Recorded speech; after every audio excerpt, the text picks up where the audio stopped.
गुरुर्देवो महेश्वर गुरुर्साक्षात् परब्रह्म तस्मै श्री गुरवे नमः। कृष्णाय वासुदेवाय हरये परमात्मने प्रणतः क्लेशनाशाय गोविन्दाय नमो नमः।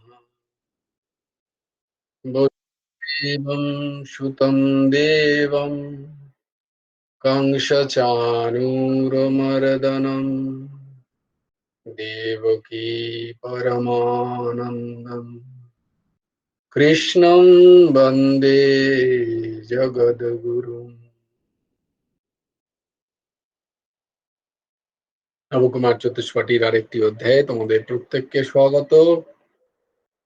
আমরা যে শ্লোক করার চেষ্টা করছি সেগুলো করে নিই।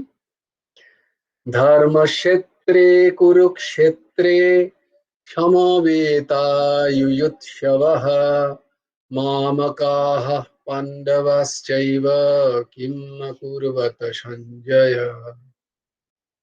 यत्र योगेश्वरः कृष्णो यत्र पार्थो धनुर्धरः तत्र श्रीर्विजयो भूतिर्ध्रुवा नीतिर्मतिर्मम।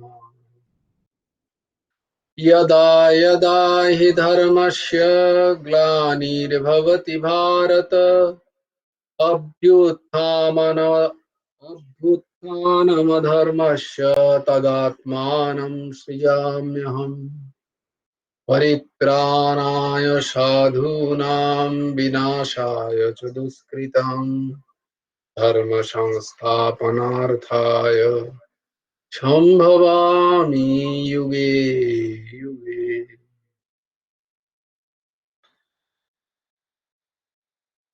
আমরা ছিলাম শ্রীমদ্ ভগবদ গীতার চতুর্থ অধ্যায় তার 6 নম্বর শ্লোকে। আজকে 7 নম্বর, যেটা আমরা মুখস্থ করছি, সেই 7 এবং 8 নম্বর শ্লোক।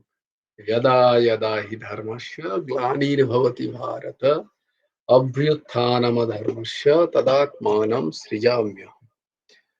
परित्राणाय साधूनां विनाशाय च दुष्कृताम् धर्म संस्थापनार्थाय সম্ভবামি যুগে যুগে। তো এখানে বলা আছে যে ভগবান তার অবতার গ্রহণের প্রয়োজন কি এবং তিনি কখন অবতার গ্রহণ করেন, প্রয়োজন এবং তার কারণ। প্রয়োজন কারণ।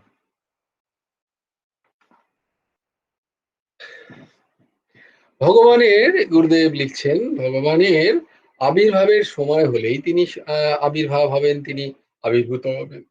আর তার নিজের ইচ্ছা তিনি কখন আবির্ভূত হবেন। প্রয়োজন উপস্থিত হলেই তিনি নিজ সংকল্প অনুযায়ী নিজেকে সৃষ্টি করেন সাধুদিগকে রক্ষা করার জন্য। ভগবান গুরুদেব এখানে তার গুরুমুখে গীতা উপদেশ বলছেন এখানে যে কোন সাধুদের জন্য। এখানে যে সাধুর কথা লেখা আছে, পরিত্রাণায় সাধু নাম, এটা কোন সাধু? প্রকৃত সাধু হইতে হইলে স্বধর্মানুবর্তিতা থাকা চাই। এই স্বধর্মানুবর্তিতা যাহার আছে, তাহার কোনো বেশভূষা না থাকিলেও তিনি সাধু। এইরকম গুরুদেব ব্যাখ্যা করছেন। এই সাধুজনের রক্ষণেই শ্রী ভগবান অগ্রণী। দুষ্টজনের নিগ্রহ এবং শিষ্টজনের পালন এবং বেদবিহিত কর্মের প্রবর্তন দ্বারা সম্যক রূপে ধর্ম স্থাপনে ভগবানের অবতার গ্রহণের প্রয়োজন। প্রতি যুগেই যে ভগবানকে এক একটি অবতার নিয়ে আসতে হবে তার কোনো মানে নেই। তিনি একটি যুগে অনেকগুলো অবতার নিয়েও আসতে পারেন। যেমন ধরো ঠিক একটা প্রকরণ তোমার ওই সমুদ্র মন্থনের কালে এই সমুদ্র মন্থনের কালে ভগবান কতগুলো অবতার নিচ্ছেন একসাথে। কূর্ম অবতার নিচ্ছেন, তিনি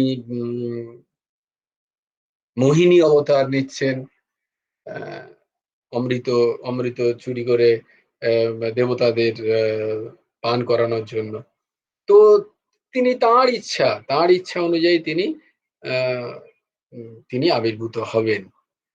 শিষ্টজনের রক্ষার জন্য শ্রী ভগবানকেই বা কেন স্বয়ং আবির্ভূত হতে হয়? অন্য কাউকেও তো তিনি প্রতিনিধি রূপে পাঠাতে পারেন। যেমন যুগে যুগে দূত পাঠাইছেন বারে বারে, আমরা পড়েছি প্রশ্ন, কবিগুরু রবীন্দ্রনাথ ঠাকুরের প্রশ্ন। তো তো কেউ জিজ্ঞেস করলে, ভগবান আপনি কেন, আপনি স্বয়ং কেন আবির্ভূত হন? আপনি তো আপনার কোনো প্রতিনিধি পাওয়া, আপনার সংকল্পতেই তো আপনি এগুলো করতে পারেন। সংকল্প মাত্রই তো সাধুদের পরিত্রাণ এবং দুষ্টজনের বিনাশ হতে পারে। তো এর উত্তরে একটি গল্প তোমাদের আজকে শোনাই। গুরুদেব লিখেছেন সেই গল্পের কথা। আকবর বাদশাহ তার শিক্ষা গুরুদের একদিন এই প্রশ্নই করলেন যে, তোমাদের ভগবান স্বয়ং আসেন কেন? তিনি তো কাউকে পাঠিয়ে দিতে পারেন, কোনো কর্মচারীদের, তারাও যথেষ্ট সমর্থ, তারাই এসে করে দিয়ে যেতে পারে। তিনি তো ওখানে বসে বসেও করে দিতে পারেন, তার এত ক্ষমতা আছে, তোমরাই বলো। তো তাকে নিজেকে আসতে হচ্ছে কেন? অবতার নিজে গ্রহণ করে, কখনো অংশ অবতার, কখনো কলা অবতার, কখনো ভাব অবতার, বিভিন্ন অবতার। আবার নিজে তোমরা বলছো শ্রীকৃষ্ণ তিনি নিজেই এসছেন, কেন? তার আসার প্রয়োজন কি আছে? তিনি সর্বসমর্থ, ওইখানে বসেই তিনি সব করতে পারেন। তো গুরুবর্গ বললেন যে, মহামতি আকবর, এইটা একদিন উত্তর তোমাকে দেব, সময় এলেই তোমার এর উত্তর পাবে একদিন। বলে ঠিক আছে। তাহলে কেন এমনি এমনি উত্তর দিলে হবে না? বলে না, এমনি এমনি উত্তর দিলে আর ঠিক বুঝতে পারবে না তুমি। তো প্র্যাকটিক্যাল করে দিতে হবে, প্র্যাকটিক্যাল না করলে ঠিক বোঝা যায় না। তাই জন্য গুরুবর্গ সেই উত্তর দেওয়ার সুযোগ খুঁজতে খুঁজতে একদিন শুনলেন কি, বাদশাহ আকবর তিনি যমুনায় নৌকা বিহার করতে যাবেন, মানে নৌকায় চড়ে যমুনায় ঘুরতে যাবেন পরিবার বর্গের সঙ্গে। তো সেই বাদশার একটি ছেলে, তার পুত্র, বাবার হলো আবার জ্বর, জাহাঙ্গীর। তো জাহাঙ্গীরই ছিলেন হয়তো 5 বছর বয়স তখন। তো 5 বছরের পুত্র যাবে, কি এই গুরুবর্গ কি করলেন, যারা এদের উত্তর দিতে হবে বলে, তারা জাহাঙ্গীরের মতোই একদম হুবহু একটি পুতুল তৈরি করলেন। তখন তো আর প্লাস্টিক ছিল না, খড় কাপড় টাপড় দিয়ে একটা পুতুলের মতো, ঠিক একদম জাহাঙ্গীরের মতোই দেখতে হবে সেরকম একটা 5-6 বছরের সাইজের ওরকমই বালকের একটি পুতুল তৈরি করলেন। দিয়ে কি করলেন না, বাদশাহ একটি নৌকায় উঠেছে, তো তার পরিবার উঠেছে, সবাই বলছে কই জাহাঙ্গীর কই, বা পুত্র কই, পুত্র কই। তখনই গুরুবর্গ সেই পুতুলটা নিয়ে খুব তাড়াতাড়ি, জাহাঙ্গীরকে নেননি, জাহাঙ্গীরকে ঘরেই প্রাসাদে সুরক্ষিত রেখে ওই পুতুলটাকে নিয়ে সবাই তাড়াতাড়ি, এই শাহজাদাকে নিয়ে আয়, শাহজাদাকে নিয়ে আয় বলে ওই পুতুলটাকে নিয়ে অন্য আরেকটি ইয়েতে, কি বলে, অন্য আরেকটি নৌকায় উঠেছে। আকবর বলছে আমার নৌকা, বলে ততক্ষণ ওই নৌকাটা ছেড়ে দিয়েছে। বলে আপনার নৌকা তো ছেড়ে দিয়েছে, কোনো চিন্তা নেই মহারাজ, আমাদের এখানে আপনার পুত্র সুরক্ষিত আছে, এই দেখুন বসে আছে। তো আকবরও দেখছে দূর থেকে, হ্যাঁ একদম হুবহু বসে আছে পুত্র।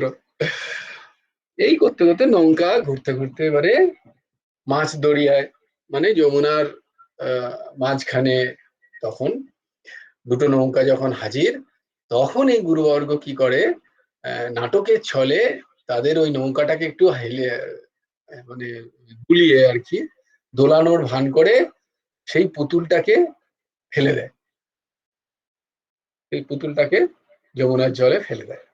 সেই দেখে এই পড়ে গেল, পড়ে গেল, পড়ে গেল বলে সবাই আওয়াজ করে, এই শাহজাদা পড়ে গেলেন, শাহজাদা পড়ে গেলেন।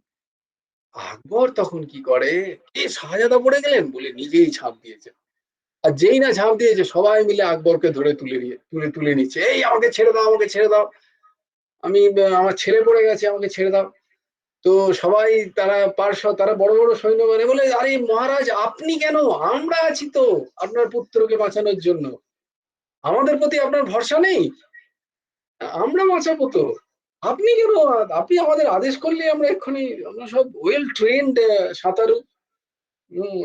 তা আপনি, সকলে চিৎকার করে উঠলে, অমনি আকবর বাদশাহ সেই জলে বিনা দ্বিধায় ঝাঁপিয়ে পড়লেন, বাদশাহ তার শিশুকে উদ্ধার করবেন বলে। তো তৎক্ষণাৎ সবাই ধরে নিয়ে উঠিয়ে নিয়েছেন, বাদশাহ জলে ঝাঁপ দেওয়া কি আপনার উচিত হয়েছে, আমাদিগকে আদেশ করলেই তো পারতেন। বাদশাহ বলিল যে, নিজ পুত্র গভীর জলে পড়িয়া গিয়াছে শুনিলে কোন পিতার মন স্থির থাকে। তাই আমি জলে ঝাঁপ দিয়েছিলাম, তখন আর আপনাদের বলিবার অবকাশ পাই নাই। গুরুদেবের সুন্দর ব্যাখ্যা বর্ণনা, অপূর্ব তার ভাষার ছন্দ। তখন পণ্ডিতেরা বলিলেন, মহাশয় ওটি আপনার পুত্র নয়, ওটি আপনার কৃত্রিম পুত্র, আপনাকে এই তত্ত্বটা বুঝাইয়া দিবার জন্যই আমরা এরকম ছল করেছি। কোন তত্ত্ব? না, জগৎ পিতা শ্রী ভগবানও তাঁর সাধু সন্তানদের, যারা সাধু, কি ব্যাখ্যা, সাধু কারা? कभी घना घना, कभी मुट्ठी चाना और कभी वो भी माना, इस तीनों में जो सम रहता है वो साधु है। और एक साधु का व्याख्या हमने क्या पढ़ा, গুরুদেব কি লিখছেন, পরমহংস ঠাকুর শ্রী শ্রী হেমন্ত দেবজিও কি লিখছেন, সাধুর সাধুর সংজ্ঞা কি, কে বলবে? অর্ঘ নয়, পিয়ালি বলবে, ভেরি গুড, পিয়ালি বলো। চাওয়া চাওয়া পাওয়ার হিসাব ছাড়ি, শ্রীহরির বিধান বড়ি, সংসার করয় সদা যেবা, তাহার বাহ, তুল্য সাধু নাই, বিনীত যে সর্বঠাই, তাহার জীবনে সার হয় মাত্র সেবা। ভেরি গুড, ভেরি গুড, অসাধারণ, অসাধারণ। তো দেখো গুরুদেব সাধু কাকে বলছেন। তার মানে জটা বলকলধারী পড়ে বোম ভলে করলেই কিন্তু সাধু হওয়া যাবে না। সাধু হচ্ছে অন্তর্বৃত্তি, সাধু হচ্ছে অন্তর্বৃত্তি। সাধু কোনো বেশের অবশ্যই একটা মাহাত্ম্য আছে, তার মাহাত্ম্য তোমাদের আগেও বলেছিলাম যে, ওই এক মহারাজ বলছিলেন যে, আমি এই বেশ ধরে যদি সিনেমা দেখতে চলে যাই, তাহলে সবাই সিনেমা ছেড়ে আমাকে দেখবে, তো বেশটা আমাকে কি আটকাচ্ছে, এটা বেশ হচ্ছে, এই যে এই বেশ হচ্ছে একটা বেড়া স্বরূপ, এই যে তিলক, কণ্ঠী, শিখা আদি, এগুলো বেড়া স্বরূপ।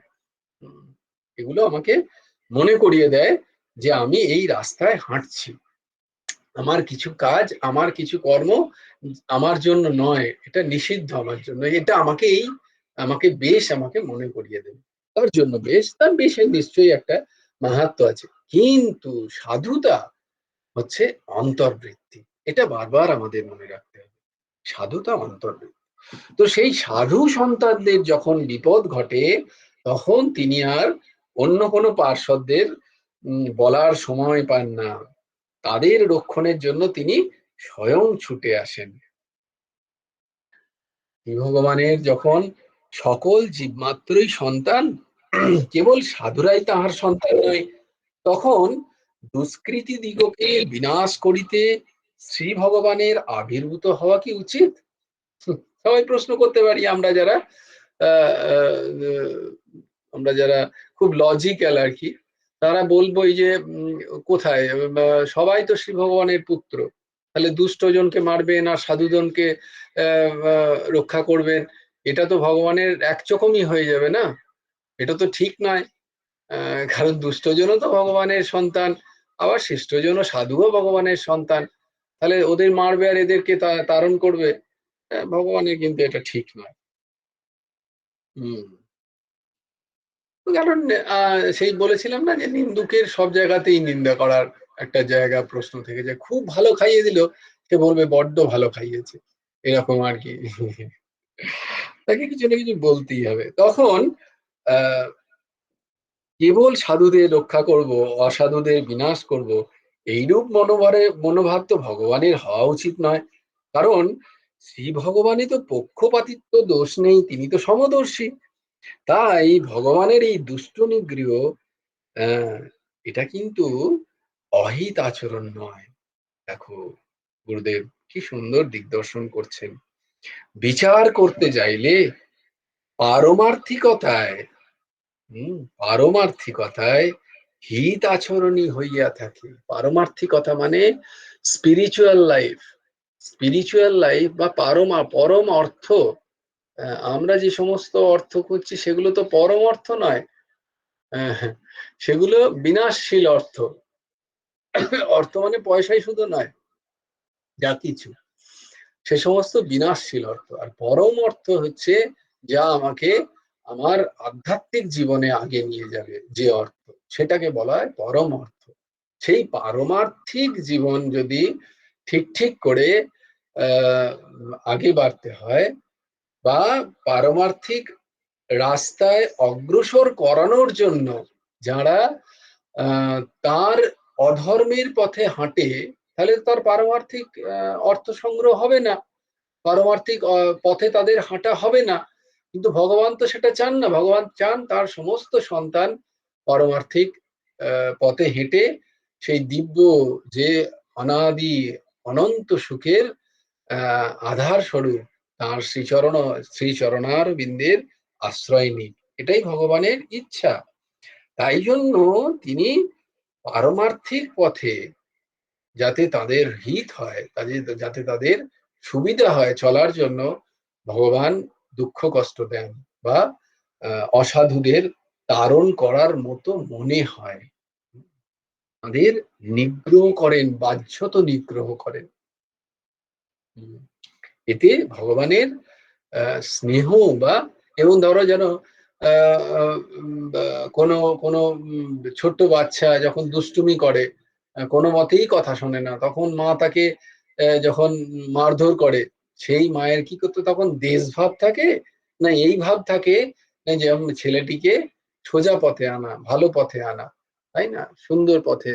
তার মধ্যে তার কোনো দেশ ভাব থাকে না। তো ভগবানেরও সেই একই জায়গা।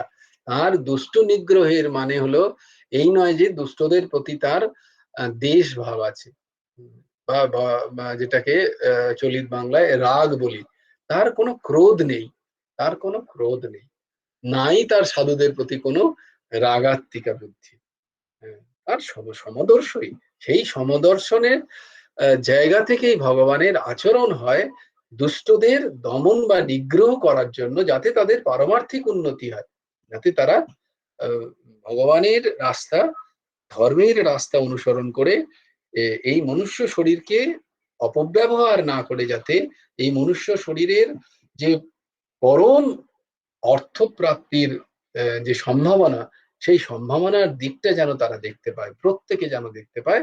তাই জন্য ভগবানের এই দুষ্টদের দমন বা নিগ্রহর কথা বলা হয়। এগুলো বাহ্যত নিগ্রহ বলে মনে হইলেও তাহা কিন্তু পারমার্থিক নিগ্রহ নয়। পারমার্থিক, বরং সেগুলো আগ্রহ তৈরি করার জন্য। কারণ আমরা প্রায় দেখি যে আমাদের জীবনে যখন ওই যে সব প্রাপ্তির আহ, জায়গায় আমরা থাকি, তখন আমাদের ভালো ভালো কাজ করতে ইচ্ছা করে না, আমাদের তখন ভোগ বিলাসেই আহ, জীবন আমাদের অতিবাহিত হয়। বিনশ্বর সমস্ত বস্তুতে আমাদের মন তখন আটকে থাকে, আমাদের তখন সত্য বস্তুর আমাদের দর্শন হয় না। তাই জন্য কখনো কখনো ভগবান আমাদেরকে আহ, এমন এমন এমন এমন পরিস্থিতির মধ্যে দিয়ে নিয়ে যান, যেখানে আমাদের মধ্যে সংসারের প্রতি বিতরাগ তৈরি হয়, বৈরাগ্য তৈরি হয়, ক্ষণিক হলেও বৈরাগ্য তৈরি হয়, এবং আমরা সেই ভগবানকে ডাকার ইচ্ছা প্রকট হয় আমাদের মনের মধ্যে। যেমন মাতা তার দুষ্ট পুত্র সন্তানকে শাসন করেন, মারেন, কিন্তু অন্তরে যেমন করুণাহীন হন না, সেইরূপ পরমেশ্বরও দুষ্ট নিগ্রহের দ্বারা তাদের প্রতি একেবারে করুণাহীন এটা বোঝায় না। লালনে তারণে মাতুর্না কারুণ্যম যতার ভকে তদ্বদেব মহেশ্বস্য নিয়ন্ত গুণ দোষয়। একটা কথায় আছে, শত্রু দিগকে বাহ্যত সংহার করে তাদের পরম গতি প্রদান করাই ভগবানের উদ্দেশ্য। এখন তখন ভগবানের হাতে যে শত্রুর নিগ্রহ হচ্ছে, সে শত্রু তো সঙ্গে সঙ্গে তার স্বর্গ প্রাপ্তি বা বৈকুণ্ঠ প্রাপ্তি হচ্ছে। ভগবানের হাতে যেহেতু হচ্ছে, তাহলে সঙ্গে সঙ্গে তাহলে ভগবানের সাথে নিগ্রহও ভালো। বলেন না, যেভাবেই হোক, যে যেন তেন প্রকারেণ কৃষ্ণ মনোকৃষ্ণ নিবেশ হয়, যেন তেন প্রকারেণ, যেভাবেই হোক, সে কংসের মতো হোক বা শিশুপালের মতো হোক, দুর্যোধনের মতো হোক, বা অর্জুনের মতো হোক, ভীষ্মর মতো হোক, মানে প্রেমে হোক, দ্রৌপদীর মতো হোক, সে যেভাবেই হোক, যেন তেন প্রকারেণ কৃষ্ণ মনোনিবেশ হয়, যেভাবেই হোক, তাহলে আমার পারমাত্রিক উন্নতিতে কোনো বাধা নেই। এইটা বলার জন্যই ভগবানের এই নিগ্রহ পর্বর ব্যাখ্যা। অর্ঘ্য বলবে কিছু। হ্যাঁ, বলো। বলছি এখানে গুরুদেব লিখেছেন যে ভগবানের পক্ষপাতিত্ব দোষ নয়, কিন্তু হ্যাঁ, বিরোধী বইটি অন্য জায়গায় পড়েছি ভগবান আবার ইচ্ছা করে ভক্তদের পক্ষপাতিত্ব করেন। এই কথাটা তো আবার ভগবান ইচ্ছা করে ভক্তদের পক্ষপাতিত্ব করেন, তারপর লিখেছেন আমার ভক্ত যেখানে বিনাশ নাই, আমি বৈকুণ্ঠ থাকি না, যোগীদের হৃদয়ে থাকি না, আমার ভক্তরা যেখানে গান করে আমি সেখানে থাকি। তাহলে হ্যাঁ, মানে না, বুঝলাম না, তুমি আমার প্রশ্ন করছো না গুরুদেবের উত্তর দিচ্ছ? না, বলছি যে এইখানে ভগবান লিখেছেন যে পক্ষপাতিত্ব দোষ নয়, আবার অনেক জায়গায় গুরুদেবের বইয়েতেও পড়েছি যে ভগবান হুম, ভক্তদের পক্ষপাতিত্ব করেন।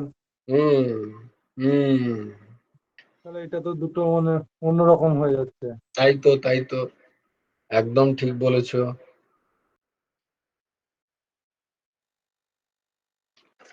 এর একটা সুন্দর,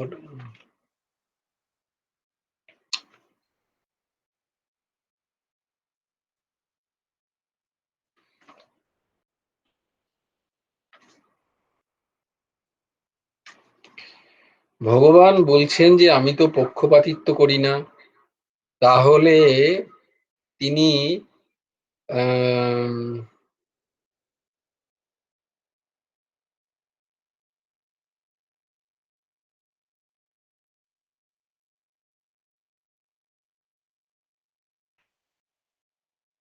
তিনি তাহলে তাঁর ভক্তদের কাছেই থাকেন,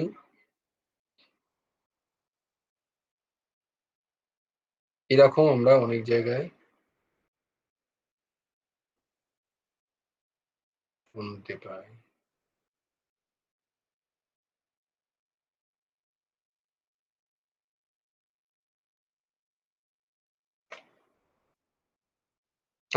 বাহ, সুন্দর। নবম অধ্যায়ের 29 নম্বর শ্লোক, ভগবানই উত্তর দিচ্ছেন তোমার এই প্রশ্নের। সমহম সর্বভূতেষু ন মে দৃশ্যস্তি ন প্রিয়। কি বলছেন ভগবান? সমহম সর্বভূতেষু ন মে দৃশ্য অস্তি ন প্রিয়।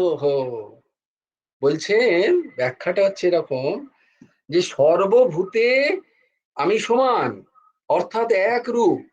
অতএব আমার কোনো দেশ, কারুর প্রতি কোনো দেশ ভাবও নেই, আর কারুর প্রতি কোনো প্রিয় ভাবও নেই। আমার কেউ দেশের পাত্রও নন, আবার আমার কেউ প্রিয় পাত্রও নন। এটা হচ্ছে প্রথম লাইনটা বললেন ভগবান। তারপরের লাইনটা কি বলছেন? ইয়ে ভজন্তি তু মাম, ইয়ে ভজন্তি তু মাম ভক্তা মই তে তেষু চাপ্যহম। ये भजन्ति तु मां भक्त्या मयि ते तेषु चाप्यहम, मयि ते तेषु चाप्यहम। তার মানে কি? ভক্তিপূর্বক ভগবানকে আরাধনা যিনি করেন, তারা ভগবানে অবস্থান করে, আর ভগবানও সেই সকল ব্যক্তিতে অবস্থান করেন। নবম অধ্যায়ের 29 নম্বর শ্লোক। আমি ভাবলাম তুমি উত্তর দিচ্ছ, কারণ প্রশ্ন এই প্রশ্নটা খুব জ্বলন্ত প্রশ্ন আর কি গীতায়, কারণ এখানে এই প্রশ্নটা আসাটাই স্বাভাবিক। ওই তা তো দেখি না। তার প্রথমটাই ব্যাখ্যা খানিকটা করার চেষ্টা করলাম, সেটা হচ্ছে যারা দুষ্ট তাদের হৃদয়ে ভগবান যে নেই তা নয়, তাদের হৃদয়ে ভগবানের অনুভূতি নেই। ভগবান সর্বত্র বর্তমান। কোথায় আছেন? না হৃদয়ে। হৃদ্দেশ্য অর্জুন তিষ্ঠতি। প্রত্যেকের হৃদয়ে ভগবান বর্তমান। তো তাই জন্য ভগবান এখানে উত্তর দিচ্ছেন ওই কথাটারই, যে আমার কেউ দেশ্য নয়, আর নাই আমার কেউ প্রিয়। কর্ম অনুযায়ী আমার কেউ প্রিয় মনে হয়, কেউ দেশ্য মনে হয়, কিন্তু এটা আমি নই এখানে কোথাও। আমি সবারকার এক সমদর্শী। যে যেরাম ভাবে আমাকে ভজনা করে, আমি প্রতীয়মান হই তার কাছে প্রিয় বা অপ্রিয় রূপে। কথাটা বোঝাতে পারলাম? তো এটা ওই যে তোমায় প্রথমেই যেটা ওই শ্লোকেও বোঝানোর চেষ্টা হলো, সেটা হলো যে এতে পারমার্থিক দিক থেকে কিন্তু ভগবান যে কোথাও দেশ্যভাব বা কাউকে নিগ্রহ করছেন তা নয়।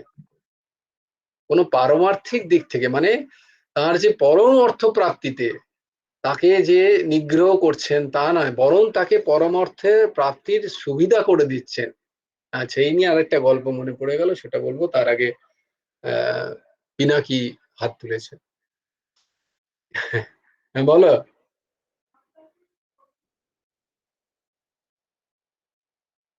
হ্যাঁ, বলছেন যে, বলছে তার কাছে প্রতীয়মান হই মানে কি জিনিস। দেখো, প্রতীয়মান হয় মানে যে আম, একজন দুষ্ট। হ্যাঁ, আবার কি হলো?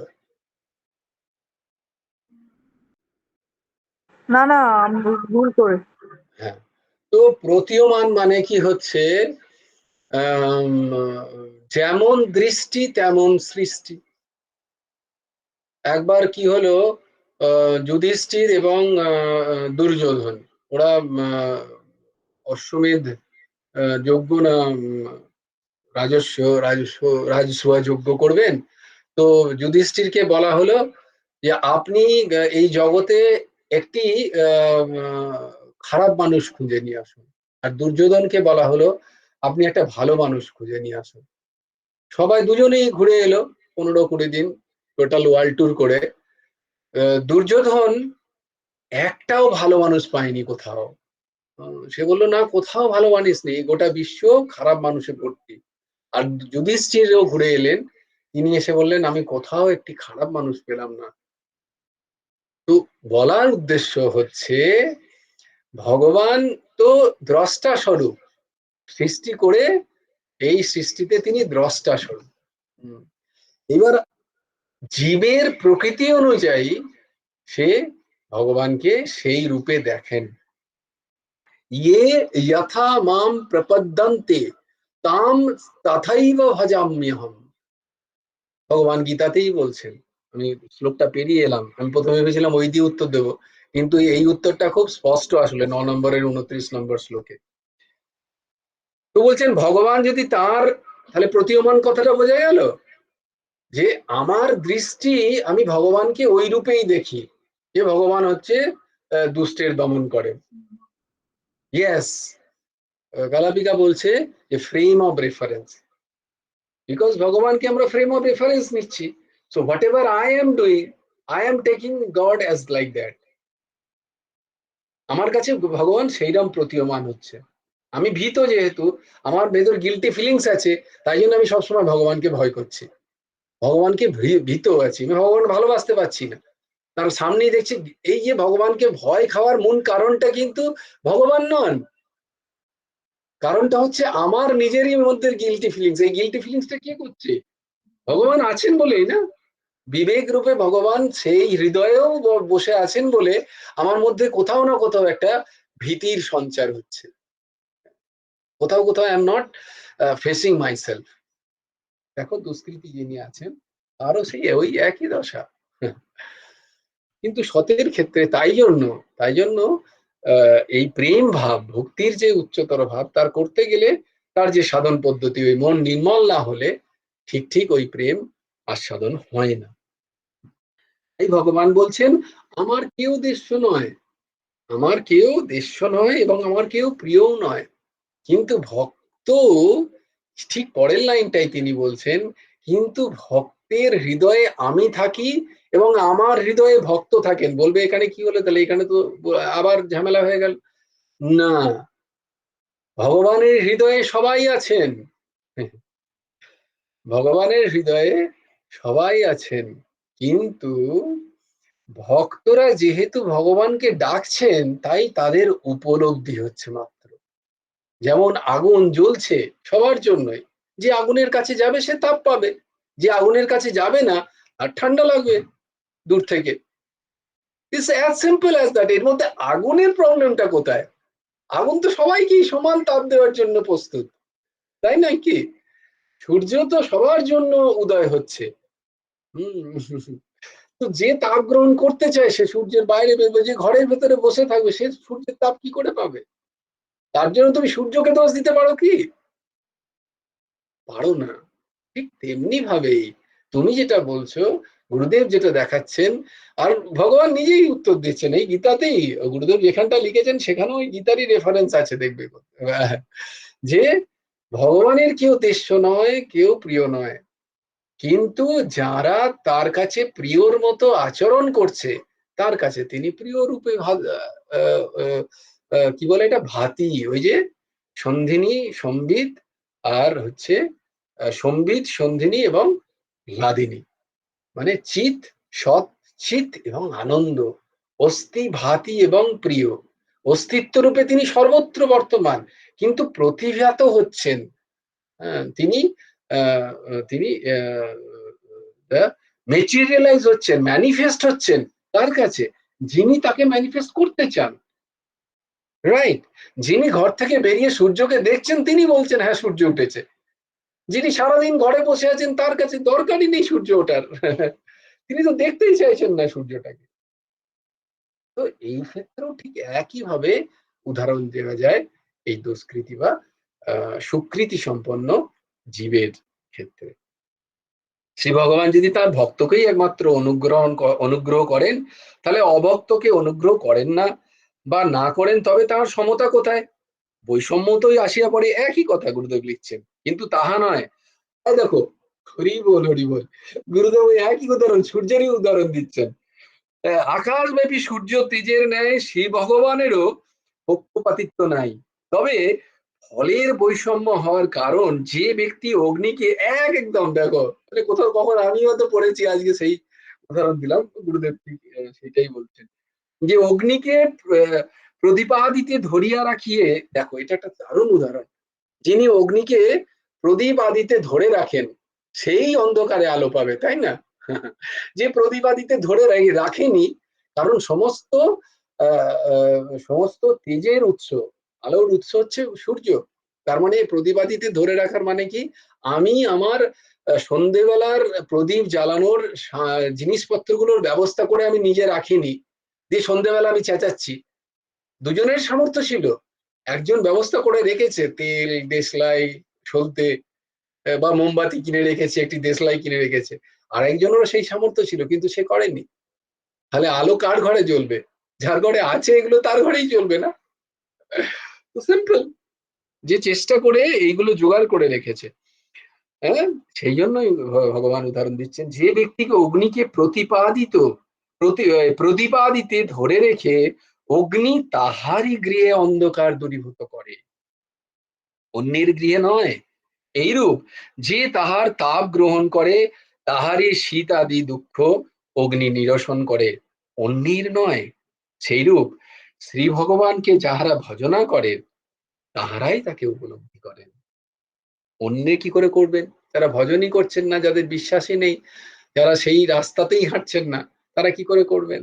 তাদের তো নিজেদের ইন্দ্রিয় ভোগ সুখেই তারা মত্ত, তাই জন্য ইন্দ্রিয় ভোগ সুখ করছে তারা। তো তার মধ্যে ভগবানকে তো পক্ষপাতিত্ব বলা যাবে না। কল্পবৃক্ষের সান্নিধ্যে যে যাবে সেই তো ফল পাবে, অন্যরা কি করে ফল পাবে? তাতে কল্পবৃক্ষের কি দোষ?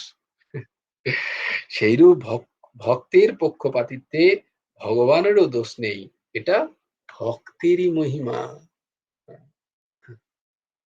গুরুদেব লিখছেন স্বচ্ছ বস্তুর স্বভাবই হলো যে যাহার সাথে সম্বন্ধ হয় তাহার আকার গ্রহণ করে, এবং স্বচ্ছ দ্রব্য সম্বন্ধ বস্তুরও স্বভাব যে সে তাহাতে প্রতিফলিত হয়।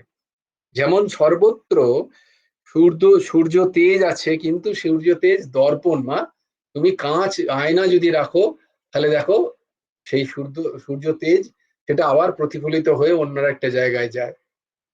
অন্য ক্ষেত্রে তো তা হয় না, প্রতিবিম্বিত হচ্ছে কি হচ্ছে না। তদ্বারা যেমন সূর্যের দর্পণের প্রতি অনুরাগ কোনো অন্য ঘটের প্রতি বিরাগ বোঝা যায় না, কারণ সেখান থেকে সূর্য আর আসছে না।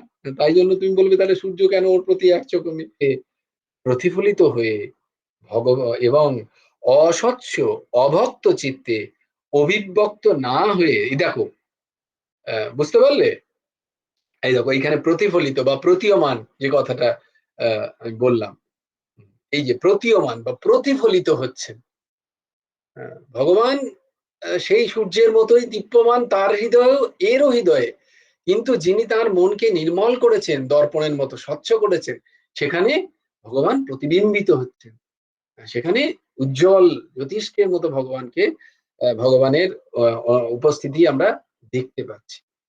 অস্বচ্ছ হৃদয়ে, যা কাঁচের ওপরই যদি অনেক ধুলো বা মাটি লেপে থাকে তাহলে সেই কাঁচও প্রতিফলন করবে না।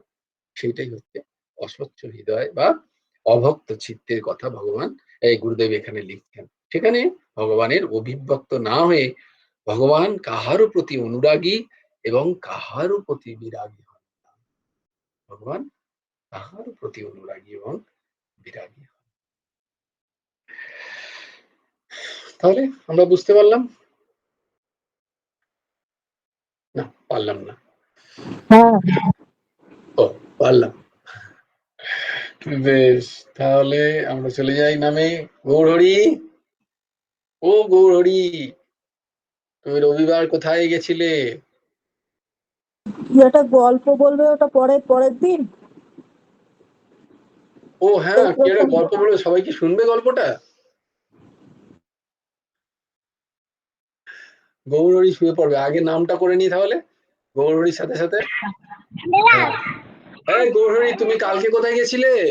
রবিবার দিন বেড়াতে গেছিলে পুজোর বাজার? কি বলছে শোনো শোনো, কি বলছে কি বলছে? যে কালকে কোথাও যায়নি। ও যায়নি, তাহলে কালকে কি আসনি কেন ক্লাসে? কি বলছো? কোথায় যাবে?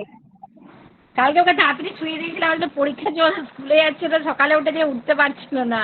ওরে বাপরে, পরীক্ষা ডেঞ্জারাস জিনিস বলতো, কেন এসব করে কে জানে। তুই টেনশন নিস না, একদম টেনশন নিবি না। একটা সানেরই অবস্থা খারাপ হয়ে যাচ্ছে, আবার 10টা সান নিলে কত মুশকিল বলতো। টেনশন, যেটা পারবি সেটা দিবি, যেটা পারবি না সেটা দিবি না। যে দিয়েছে সে বুঝে করবে, তোর অত টেনশন নেই, বুঝলি গৌরহরি? হ্যাঁ, যেটা জানবি সেইটার উত্তর দিবি, যেটা জানবি না ছেড়ে চলে আসবি, মাকে বলবি আমি পারিনি। ও মায়ের টেনশন, তুই ছাড়। জয় গুরু রাজেশ্বর। নাও হাত জোড় করো সবাই, বলো রাধেশ্যাম রাধেশ্যাম রাধেশ্যাম, শ্যাম শ্যাম রাধে রাধে, রাধে কৃষ্ণ কৃষ্ণ রাধে রাধে, জয় গুরু রাধে শ্যাম। জয় জয় পরমহংস ঠাকুর শ্রী শ্রী হেমন্ত দেব। জয় গুরু রাধে শ্যাম। আপন আপন গুরু ভগবানের জয়। শ্রী নমস্তু। হরি ওম তৎসৎ। বলো হরি ওম। হ্যাঁ, হরি ওম তৎসৎ। Very good. যাও শুয়ে পড়ো, কালকেও পরীক্ষা আছে। হ্যাঁ, very good, all the best. বুঝতে তো পারিনি কি তখন, হয়েছে, মিস হয়ে গেছে।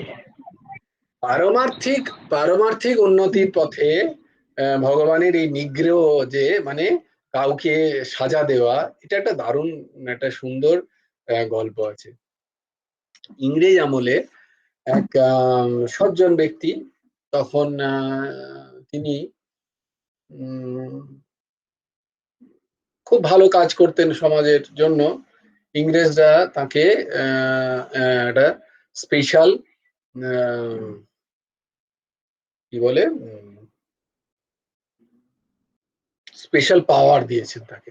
পাওয়ার দিয়েছেন যে কারুর যদি, যেমন ধরো রাষ্ট্রপতির ক্ষেত্রে কারুর যদি ফাঁসি হয়ে যায় বা বিচারে যদি কারোর কঠিন দণ্ড হয়ে যায়, এই ব্যক্তি যেহেতু ইনি এত সমাজ সেবা করেন, এত পুণ্য কাজ করেন, যদি তিনি চান তাহলে সেই ব্যক্তির সাজা তিনি কমাতে পারেন। মানে কোর্ট থেকে সাজা হয়ে গেছে, কিন্তু এই ব্যক্তির ক্ষমতা আছে, ইনি পারেন, এ বলতে পারেন যে না, এ আমি তার অধিকারে তিনি তার সাজাকে কম কম করে দিতে পারেন, বা তার কথা কোর্ট শুনবে আর কি, এরম ইংরেজরা সেই ব্যক্তিকে আহ অধিকার দিয়েছেন।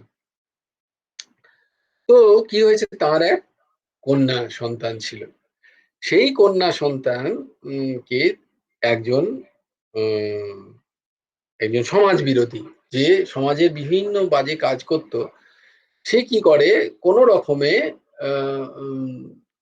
এই মানুষটির চোখে ধুলো দিয়ে তার কন্যা সন্তানকে বিবাহ করে। এই জন্য যে আমি যে এত বাজে বাজে কাজ করি, সেই কাজ আমি করতেই থাকবো, কিন্তু যেহেতু আমি এখন এই মানুষটির জামাই হয়ে গেছি, মানে আমি তার জামাতা এখন, তার কন্যার স্বামী, তাই ইনি আমাকে নিশ্চয়ই রক্ষা করবেন, আমাকে কখনো আমার বিশেষ কোনো সাজা থেকে আমাকে বাঁচিয়ে দেবেন, এই ভাবনা নিয়ে।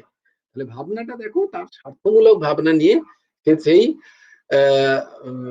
কন্যাকে বিবাহ করে, যার পিতার এইরকম ক্ষমতা আছে। তো এরকম ভাবে যে বিবাহর পরেও তার যে অসৎ বৃত্তিগুলো তার পরিত্যাগ না করে, সে যথারীতি তার অসামাজিক কাজ, যে সমস্ত অসৎ বৃত্তিগুলো সে বজায় রাখে, হ্যাঁ, তার সমস্ত বাজে বাজে সমস্ত কাজ সেই সব সে করতে থাকে। তো তাতে কি হলো, তখন যখন এই মা এই যে কন্যা যখন আবিষ্কার করলেন তার স্বামী এইরকম, তখন সে খুবই সকল, সেই মেয়েটি খুবই দুঃখ দুঃখ পেল, এবং দুঃখ পেয়ে বারবার বাবাকে এসে জানায় যে যে এরকম এরকম ব্যাপার। তো বাবা অনেকবার সেই তাকে দু একবার রক্ষা করেছেন, করেননি যে তা নয়, এবং করে ওয়ার্নিংও করেছেন, বাবা তুমি কিন্তু আর করো না, এরপরে কিন্তু আমি এরকম করতে পারবো না, তুমি আমার ক্ষমতার আমি অপব্যবহার করতে পারবো না, আমি ক্ষমতার অপব্যবহার কিন্তু এইভাবে করতে পারবো না, সেরকম ভাবে তিনি তাকে বারবার আহ কি বলে ওয়ার্নিং দিয়েছেন তার আগে। দিয়ে তারপরে তার একবার কি হলো, কোনো না কোনো কারণে সেই জামাতা কোনো একটা,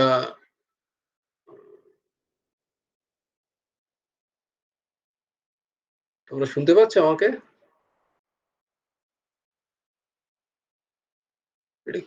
হ্যাঁ। তো সেই জামাতা হঠাৎ একটি খুন হয়ে গেল তার হাত দিয়ে, কাউকে মৃত্যু, সে এবার খুনের সাজা তো মৃত্যু, ফাঁসি। তো সেই খুন হয়ে যাওয়ার পরে, খুন করার পরে সে যখন তার স্ত্রীর কাছে এসে বলছে আমার এরকম আমি কাউকে খুন করে ফেলেছি, তুমি বাবাকে বলে, মানে শ্বশুর মশাইকে তোমার বাবাকে বলে আমার ফাঁসির সাজা থেকে আমাকে রক্ষা করে দাও।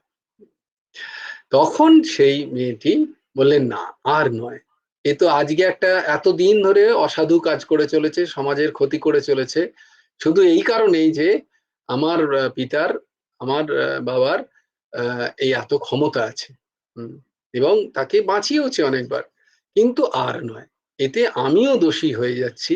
তাই জন্য এরপরে আমি এর বিপক্ষেই বাবাকে গিয়ে বলবো যে যাই হোক না কেন এর যথাযোগ্য শাস্তি প্রাপ্ত হওয়া উচিত। আচ্ছা, এই খুনটা সম্বন্ধে কিন্তু তখনও কোর্টে কেউ জানেনি, পুলিশ তখন জানেনি। তো এই মেয়েটি তখন তার বাবার কাছে গিয়ে সবকিছু প্রকাশ করে বলে যে আমি চাই এর ফাঁসি হোক, কারণ এ অসাধু এবং গোটা সমাজকে একটা ঘায়ের মতো গোটা সমাজকে নষ্ট করছে। শুধু আমার জীবনটাই নষ্ট করছে তা নয়, গোটা সমাজ জীবনকে নষ্ট করছে। তাই এর বেঁচে থাকার কোনো অধিকার নেই, এর অবশ্যই ফাঁসি হওয়া উচিত। তখন তার পিতা দেখছে মেয়ে তো বিধবা হয়ে যাবে, চরম কষ্ট। তখন পিতা তো বলছে যে না মা, এরম বলতে নেই, যতই হোক সে তো আমার জামাতা, আমি তাকে রক্ষা করি, আমি ঠিক তাকে বাঁচিয়ে দেবো, তাকে ফাঁসি হতে দেব না। তো তুমি এরম করো না। কিন্তু এই মেয়েটা প্রচন্ড জেদ ধরে আছে, বলছে না, আমি তোমাকে বলছি যে তুমি এবারে ফাঁসির বন্দোবস্ত অবশ্যই করো। কারণ এ একটা নয়, আজকে যদি তুমি একজনকে ওকে এই স্থিতি থেকে বাঁচিয়ে দাও, তাহলে ও আরো ঘৃণ্য এবং জঘন্য কাজ করবে। সেটা তোমার আমার পক্ষেও অত্যন্ত ক্ষতিকারক।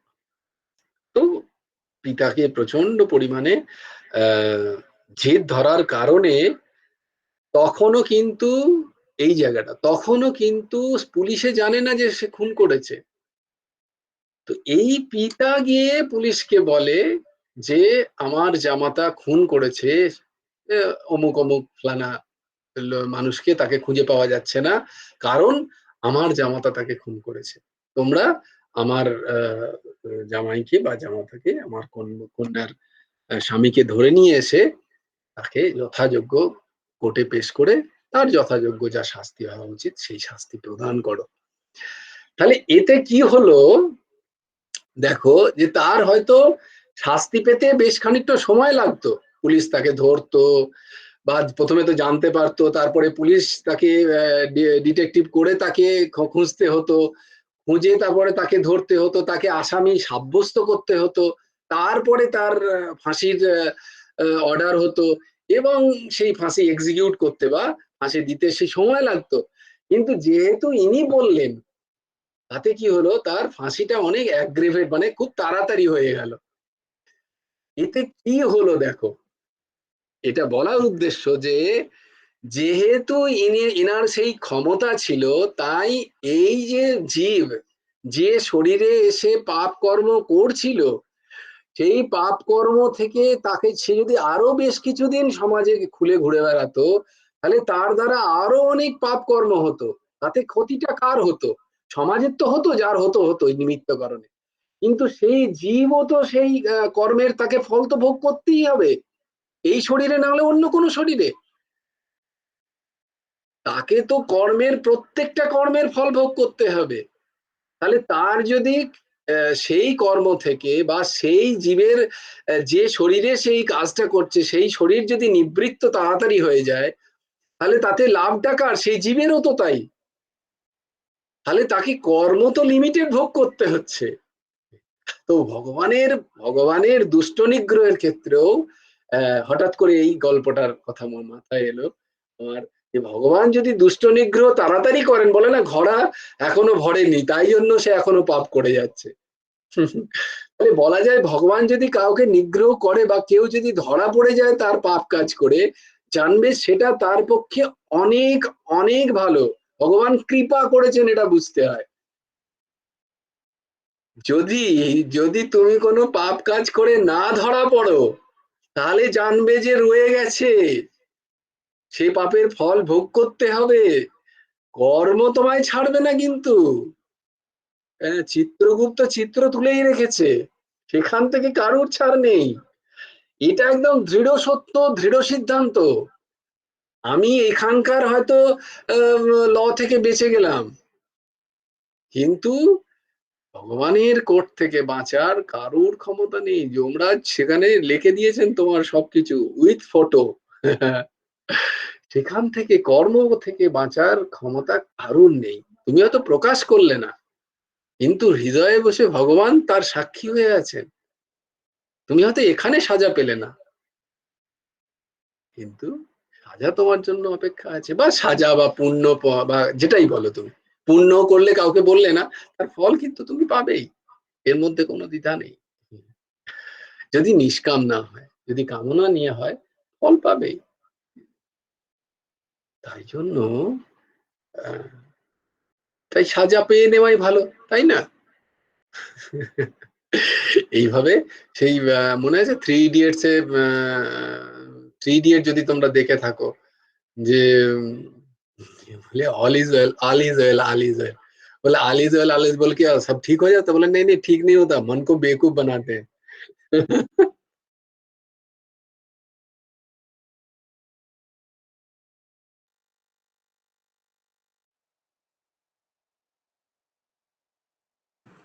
মিউট হয়ে গেছে।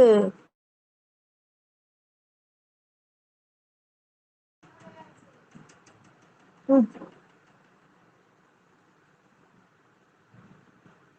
হ্যাঁ, তার কারণ হচ্ছে যদিও কথাটা ওইভাবে প্লেস করা হয়েছে, কারণ সাথে যাতে আমাদের মতো যারা সৎসঙ্গ করি না তারা বুঝতে পারি, কিন্তু যারা সৎসঙ্গী তারা কিন্তু এটা ভাবা দরকার যে হ্যাঁ, মনকে এইভাবেই তৈরি করতে হয় যে আমাদের যখন কোনো খারাপ সময় আসছে, বা আমাদের যখন কোনো কর্মফল ঠিক ঠিক আমরা বিপরীত, মনের বিপরীতে যখন আমাদের ভোগ হচ্ছে, তখন আমাদের বুঝে নিতে হবে যে আমাদের পাপ কর্ম এইভাবে নষ্ট হয়ে যাচ্ছে। তাই তোমাদের উদাহরণ দিয়েছিলাম না, যে যখন জীবনে খারাপ সময় আসবে, তখন বরং আমার খুশি হওয়া উচিত, instead of being into the সরো, ডিপ্রেশন।